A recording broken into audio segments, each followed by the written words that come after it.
cargo la Corte Suprema de Justicia desde que el 1 de mayo de 2021 indica que no puede ser presidente de la República quien haya desempeñado el cargo por más de 6 meses consecutivos antes de la elección, por lo que este renunciaría. Vamos a ver qué es lo que pase, pero me voy a comunicar en estos momentos con un colega, Víctor Peña, periodista del Faro, con más detalles, con más análisis. Víctor, un gusto tenerte aquí en DiNews. Muy buenas tardes. Hola, mucho gusto, un placer estar aquí contigo acompañándote esta tarde, Carmen. Gracias Por por la supuesto, invitación. Víctor. Víctor, yo quiero empezar preguntándote, porque ya en varias entrevistas anteriores siempre hemos lanzado la pregunta.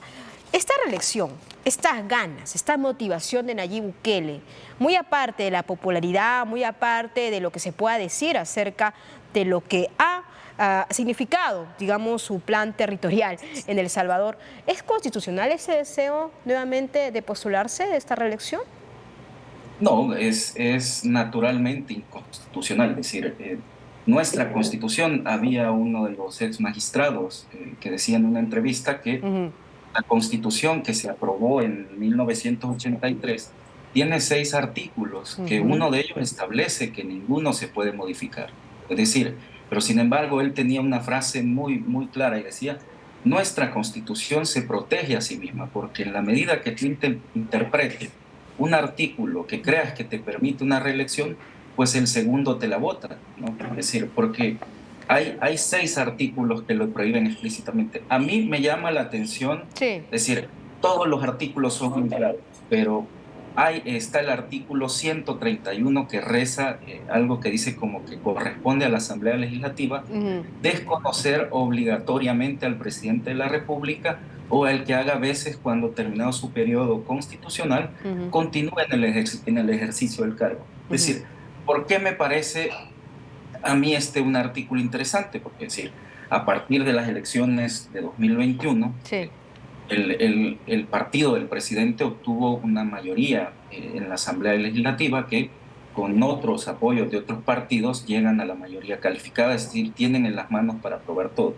Pero este artículo me parece a mí muy importante porque sus mismos diputados son los que ahora promueven la reelección, ¿no? En la Asamblea Legislativa.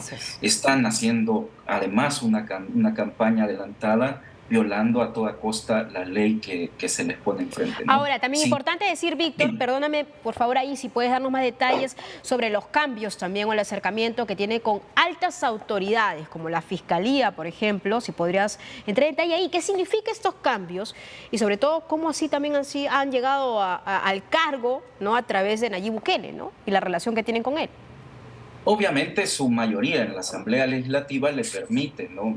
El 1 de mayo, cuando la Asamblea toma posesión, destituir, ¿no?, al fiscal que estaba en funciones en ese momento, y además destituir a la Sala de lo Constitucional. ¿Sí?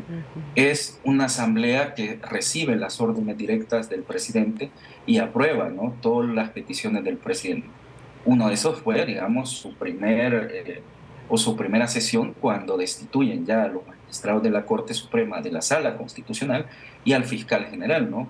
Y esto ha traído, ¿no?, consecuencias sobre lo que estamos viendo ahora mismo. Entonces, Víctor, lo que podríamos decir, ¿no?, es que se está allanando el camino para esta reelección desde todos los frentes. Evidentemente, es lo que se viene, es el panorama de El Salvador en estos momentos.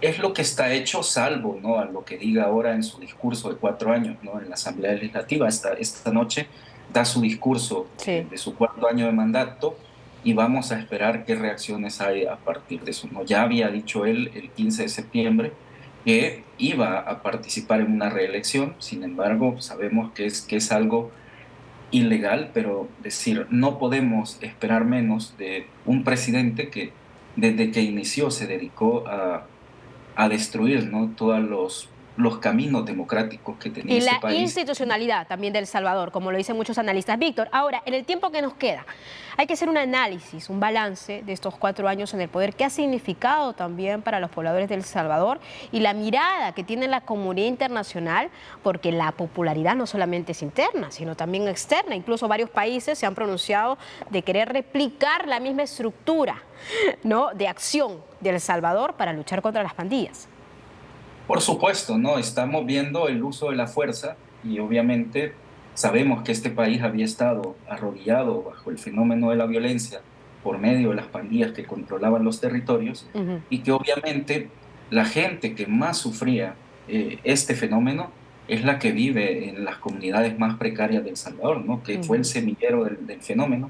Sin embargo, obviamente es una mayoría de la población que está viviendo este régimen de excepción o que está, digamos, viendo una primavera, ¿no? Los resultados de este régimen de excepción, porque hasta ahora tienen un derecho que debe ser fundamental, ¿no? Vivir en paz. Es decir, sin embargo, estas medidas también tienen como consecuencia, en el último reporte que hizo Cristosal hace algunos Sí. días, más de 150 muertes con señales de tortura, ¿no? Dentro de las cárceles.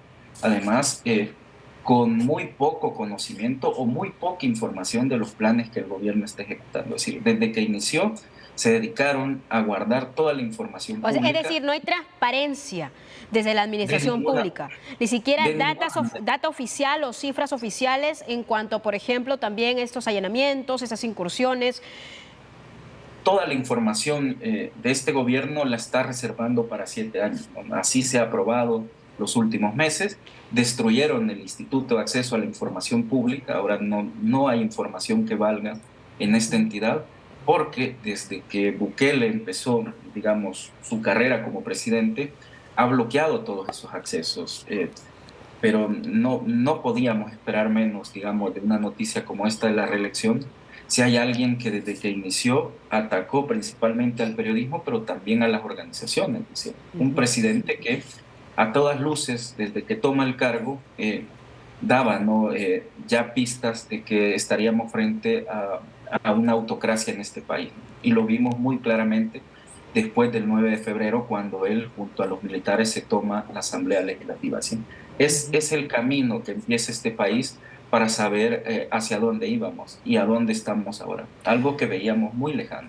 Ahora, en cuanto al hostigamiento a la prensa, o sea, me gustaría que también puedas dar luces de, digamos, la situación tan compleja que están viviendo los colegas de El Salvador, de qué forma también vienen desarrollando su trabajo diario.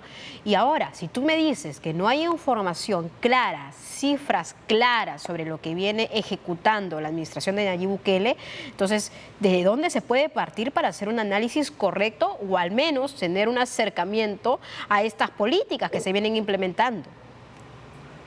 Bueno, es decir, la prensa sigue haciendo, y es decir, en estos años del presidente Bukele, cuando más se ha bloqueado el trabajo, ellos hablan de que no hay ataques, que no se ha gastado ninguna bala, ni ningún gas lacrimógeno, ni ningún garrote contra los periodistas, pero sin embargo hay amedrentamientos desde las redes sociales, desde sus diputados, sus Ujú. ministros. Él mismo, ¿no? Es el que vapulea públicamente a la prensa cuando no está de acuerdo con algo que se publica, ¿no? Pero es decir, a pesar de que no hay información, hay fuentes valientes también en este país que denuncian lo que está ocurriendo al Ujú. interior de este gobierno. Y este periodismo, El Salvador, creo que ha hecho un buen trabajo, un trabajo que ha exigido mucha responsabilidad, pero que sin Ujú. embargo es cuando más la prensa independiente ha demostrado de qué está hecha en El Salvador. Creo Ujú. que han sido tiempos muy complejos para el periodismo, pero también tiempos en los que el periodismo está demostrando de dejar mucha huella histórica de lo que Y que ahora mismo todavía está ocurriendo. hay resistencia, que todavía hay resistencia y de esa forma también está haciendo su trabajo. Víctor, quiero aprovechar, antes de que se me vaya el tiempo, ¿qué le dirías tú a la comunidad internacional o de pronto también la figura que se ha creado en torno a estas políticas de control territorial por parte de Nayib Bukele, que según las tasas de homicidio que se vienen publicando, pues evidentemente hay un descenso considerable?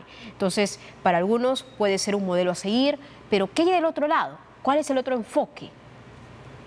Sin duda alguna, es decir, los homicidios han bajado luego de las tasas que teníamos en 2015-2016, cuando nos convertimos en el país más violento del mundo. Así es. Sin embargo, esta baja de homicidios tiene que ver también con las negociaciones bajo la mesa que el gobierno ha tenido con las pandillas directamente y Ujú. más claro con la MS-13. Es decir, sabemos que hay líderes pandilleros que tenían penas muy altas en la cárcel de máxima seguridad que Ujú. han sido liberados.